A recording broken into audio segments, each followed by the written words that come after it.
J'adore mon métier, j'adore. Plomberie, c'est fun. Ça serait à refaire, honnêtement, je ferais le même parcours. Sans hésiter, je referais le même parcours. Le conseil que je donnerais à un jeune qui a envie de partir dans le bâtiment, c'est de foncer. C'est un métier très complet. Après, je vais pas dire que c'est le meilleur du monde, mais pas loin.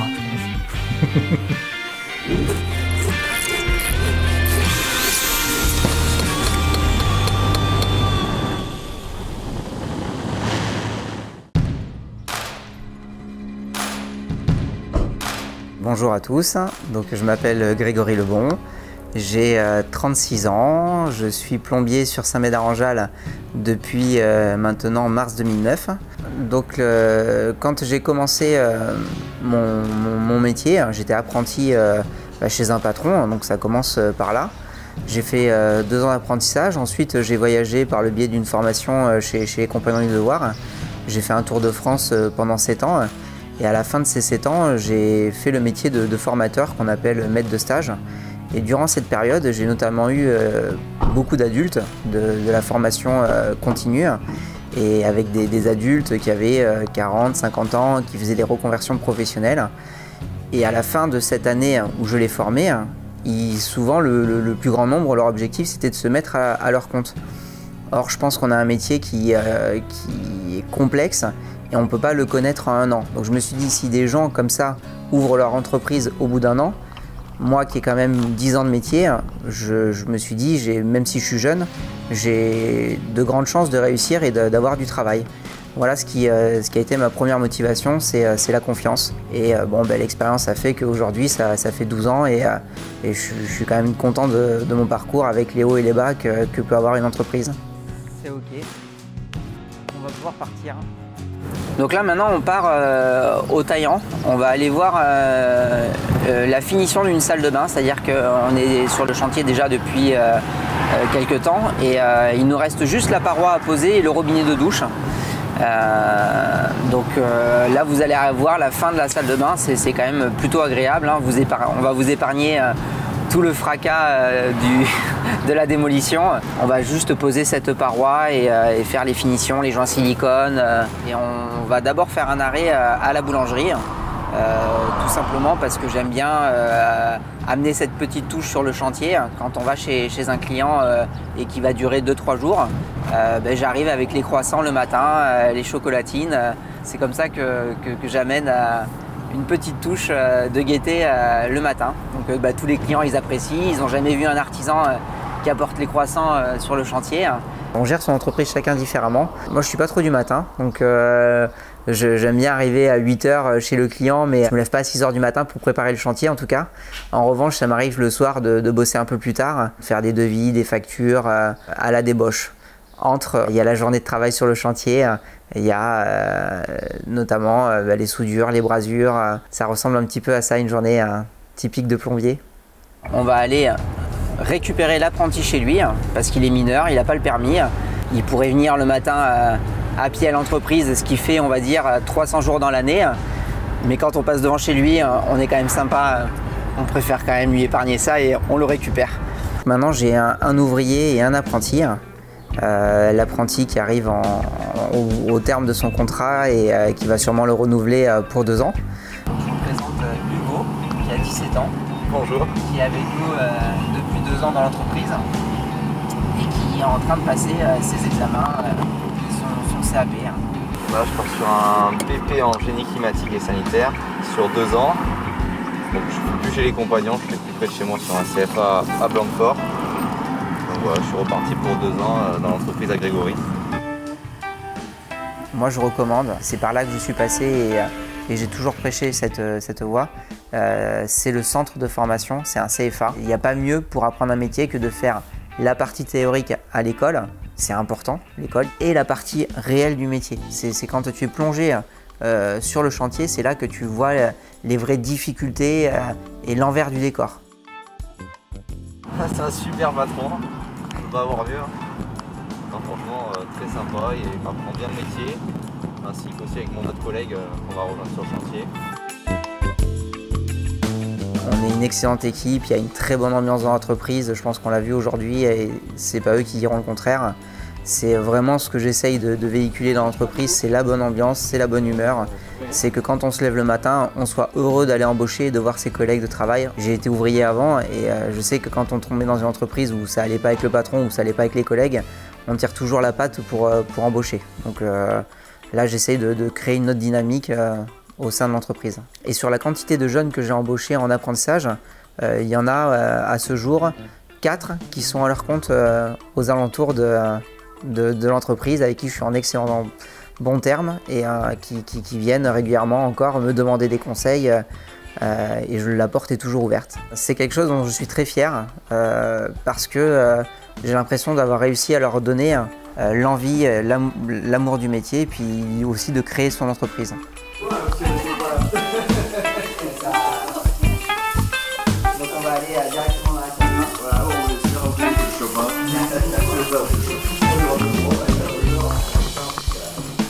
C'est un métier qui est fabuleux. Il est ouvert à énormément de domaines, ce métier. On le retrouve dans un premier lieu sur l'hygiène. On en a besoin à tous les niveaux, que ce soit pour se laver, pour préparer des aliments, pour cuisiner, véhiculer l'eau, parce que c'est le cœur du métier. Et c'est une double casquette, c'est-à-dire qu'on a la possibilité de faire un métier dans l'urgence avec des dépannages, et on a aussi la chance de pouvoir anticiper et prévoir des projets comme des salles de bain, des maisons complètes, de la rénovation. Donc on essaye de jouer sur les deux tableaux et c'est ce qui fait qu'on n'est pas toujours disponible. Tous les métiers sont importants. Je crois qu'il n'y a pas forcément un métier plus fort qu'un autre, à part médecin qui à mes yeux est celui qui est le plus beau métier au monde. Sinon tous les autres métiers, il faut qu'on ait tous un rôle dans la société et le mien me convient parfaitement. Normalement il y a les pains au raisin, il y a tout. Avec grand plaisir. La relation qu'on a avec ses clients, c'est une relation de confiance. C'est la même qu'on a avec son médecin de famille. Les gens se confient à nous, ils nous parlent de leur vie privée, on rentre vraiment dans leur intimité. On peut des fois rester 10 jours chez la même personne. Donc obligatoirement des liens se créent et c'est quelque chose qui est vraiment au centre de l'activité. Grégory est donc très ponctuel, très carré dans son organisation, extrêmement sympathique. Il nous fait la joie de nous apporter le croissant à 8 h quand il démarre les chantiers, donc c'est quand même assez incroyable. Voilà, pour commencer la journée. Alors oui, aujourd'hui c'est très compliqué de trouver des bons artisans en fait, c'est-à-dire qui soient dans l'échange. Quand on en trouve un bon, on le recommande, on le garde évidemment, c'est sûr. Ce que je préfère dans mon métier, j'adore travailler la matière, transformer les tubes droits en coudes, c'est tout bête, mais c'est évidemment ce qu'on préfère, transformer la matière. Après, j'adore poser les salles de bain, donc quand on arrive sur une salle de bain qui a un certain âge, 20, 30 ans, et qu'on prend une photo un avant et un après, c'est une super fierté, c'est une belle réussite. Les clients, même eux, même s'ils ont le projet dans la tête, quand ils voient le résultat au final, on a toujours un waouh, une expression qui vous fait chaud au cœur. Ça, c'est quelque chose que j'aime. Et aussi dans le dépannage. J'aime beaucoup le dépannage parce que là aussi, je ne veux pas dire qu'on s'approche des docteurs, mais on a la satisfaction du client quand on vient lui remettre de l'eau froide, de l'eau chaude. On a l'impression qu'on leur apporte tellement de bonheur, alors que pour nous, c'est quelque chose qu'on fait tous les jours. Mais ce confort-là fait que j'aime mon métier. Alors moi j'ai commencé l'apprentissage dans cette entreprise-là. J'ai fait 3 ans en bac pro et 6 mois en ouvrier. Et après je me suis lancé auto-entrepreneur. D'ailleurs au début Greg il avait un Renault Trafic et il m'a passé le camion. Son camion il me l'a donné. Donc un Trafic qui avait 60 000 bornes. Et il m'a lancé avec ça en me donnant des chantiers, en me prenant sous son aile, en sous-traitance. Et donc du coup j'ai fait 4 ans comme ça, auto-entrepreneur. Du coup là je suis revenu chez Greg, il m'a proposé de venir en septembre. Je suis bien content de bosser dans l'entreprise de Greg parce qu'il il me laisse gérer totalement mon camion, quoi. Je fais ce que je veux. Si je veux me faire un rangement, moi, parce que j'ai réfléchi à un rangement, je peux me le faire sans souci.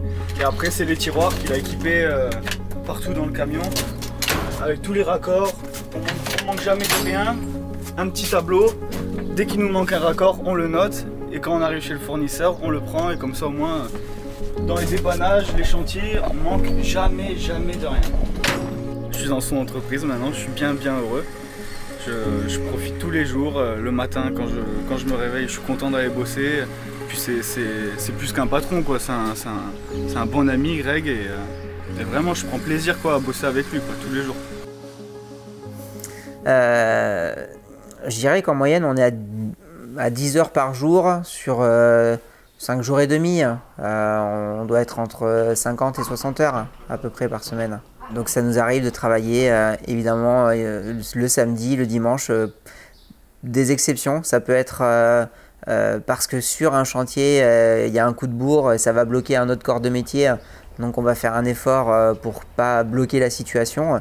Ça peut être un client qui, à cause de son travail, a des horaires un peu particulières et va me demander exceptionnellement de venir le samedi ou le dimanche. Et dernier cas, ça peut être le dépannage. En tant qu'artisan, ça m'arrive d'avoir très tard le soir ou le dimanche des gens qui viennent toquer à la maison, vraiment des choses très importantes et qui me demandent de les dépanner. Si j'ai le matériel et le temps, je le fais.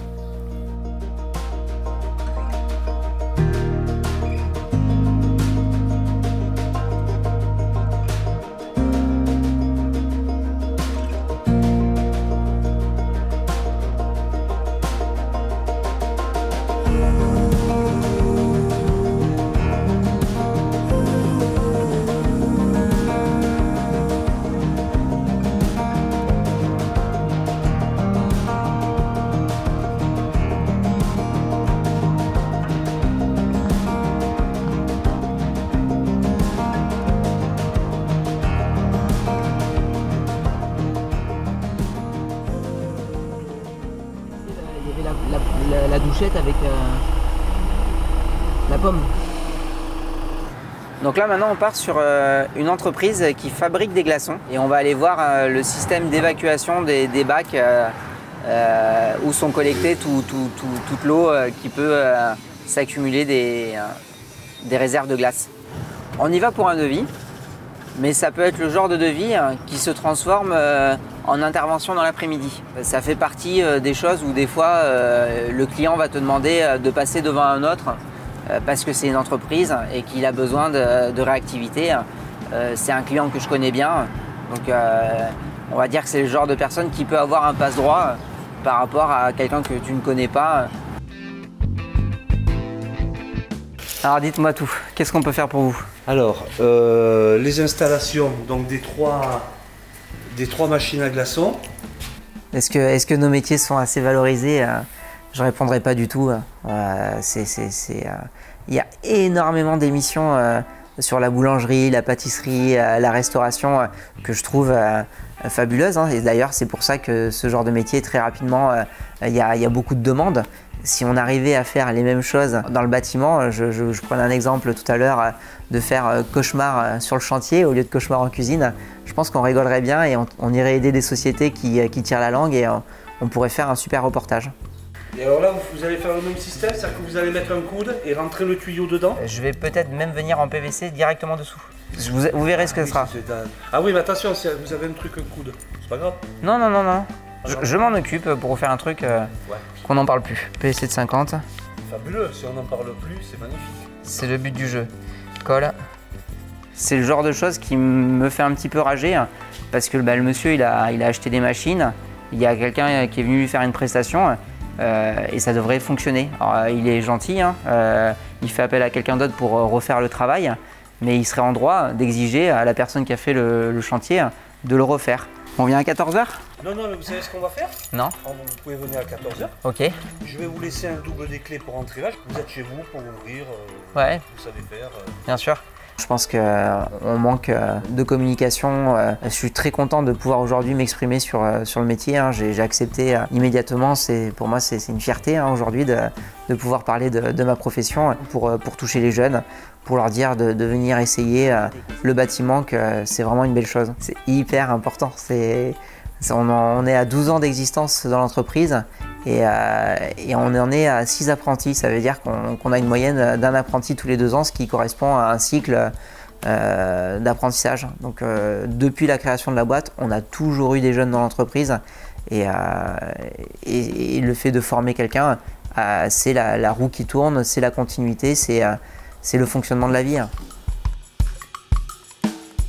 Alors ce que je dirais aux jeunes aujourd'hui, je pense, c'est qu'il ne faut pas hésiter à aller faire des stages en entreprise pour découvrir le métier et puis aller faire des formations ou des CAP. Justement, ça ne dure pas forcément longtemps, ça dure 2 ans. Donc au pire, même si ça ne vous plaît pas, vous pouvez toujours arrêter en cours ou finir les 2 ans, ça va vite. Ce qui me plaît le plus, le fait de travailler de mes mains, c'est compliqué, mais moi je sais pas, c'est instinctif pour moi. Je me vois bien faire ma vie là-dedans, ouais. J'ai commencé à... J'avais quoi? J'avais 16 ans, je venais de faire mes 16 ans, donc ouais, 15 ans, fin de ma 15e année. Et ouais, du coup, de suite un salaire, donc forcément c'est plutôt sympa d'avoir un salaire à 16 ans, quoi. Plus tard, j'espère bien être à mon compte dans quelques années, on espère, on verra. Meilleur que Grégory, ouais, je deviendrai meilleur que Grégory, ouais, meilleur que mon patron. J'ai pas le choix. L'élève ne passe le maître. Voilà, c'est ça. Plombier, c'est le meilleur métier du monde. Pour des petites choses qui sont simples. Quand un client tombe en panne et qui vous appelle presque, il y en a des fois, ils pleurent. Hein. J'ai des clients qui ont la larme aux yeux en me disant « s'il vous plaît, venez nous dépanner, j'ai un enfant, j'ai un bébé en bas âge, j'ai ma maman qui a 95 ans, qui n'a plus d'eau, les sanitaires sont bouchés, on a besoin que le plombier soit réactif. » Et là, quand on apporte ce service, c'est un kiff. C'est un véritable kiff. On sent dans le regard des gens qu'on est venu leur apporter du bonheur. Tu as une vraie fierté. T'aimes ton métier, quoi. Et puis, la liberté. C'est ça aussi l'avantage d'être plombier. Il y a une phrase qu'on entend tous. C'est quand tu as un bon plombier, tu le gardes. Je sais que les gens font très attention à notre corps de métier. Voilà, ils ont besoin d'instaurer un climat de confiance et quand ils l'ont, ils vous ouvrent leur maison, ils vous donnent les clés, vous pouvez partir, on gère tout. C'est la même que je pense il y a 20 ans ou si ce n'est plus. Oh, il est minutieux, il réfléchit à ce qu'il fait, il a aussi, il apporte des idées aux problèmes, c'est très important. On en est content. Mais c'est tellement rare d'avoir un bon plombier, tellement rare. Donc quand on en a un, on essaie de se le garder, quoi. Voilà, vous voyez, avec les plombiers, on leur laisse les clés du bâtiment, ils viennent, ils travaillent en toute confiance. C'est super, quoi. C'est super. Tu me demandes si je pense avoir réussi ma vie. Je suis sûr en tout cas d'une chose, c'est que j'ai très peu de regrets. J'essaye de vivre sans regrets. On en a toujours, il y a des choses qu'on pourrait modifier, reprendre, mais ça va. Si vraiment demain je pars, là-haut je pense pas que je serai trop mécontent de moi.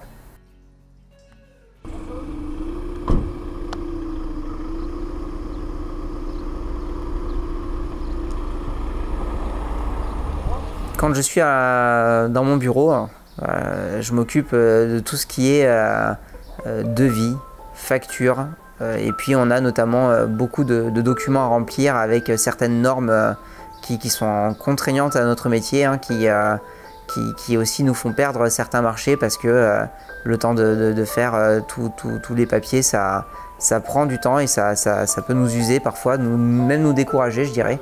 Donc c'est la partie administrative la plus importante et préparer le travail pour que mon comptable, quand il le reçoit, tout soit déjà pré-mâché. Et ben, ma plus grande fierté, c'est pas l'entreprise, hein. C'est ma famille. C'est la chose qui est le plus important à mes yeux. Ça commence par là. Je crois que quand on n'est pas bien dans sa famille, on n'est pas bien à l'entreprise. Donc, ce qui est évidemment réciproque, hein. Quand on n'est pas bien à l'entreprise, ça pèse sur la famille. Mais moi, le plus important, c'est ça. C'est que mes enfants soient heureux, que ma femme soit bien. C'est la première chose. Et après, l'entreprise, elle coule, elle suit le mouvement. Timothy, Daniel, Simon, venez mettre la table, s'il vous plaît.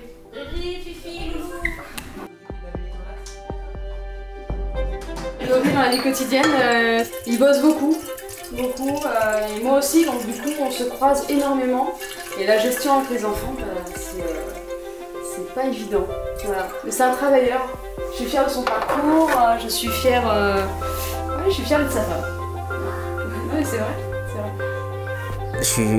Donc le bonheur pour moi, c'est pas compliqué, hein. Il faut le cultiver. Il faut faire attention à ce qu'on fait, à ses actes. Toujours profiter de son entourage. Parce que la vie est trop courte, quoi. Merci beaucoup pour cette interview. Ça a été une journée exceptionnelle. J'ai vraiment pris un plaisir, un kiff énorme. Salut les bichons!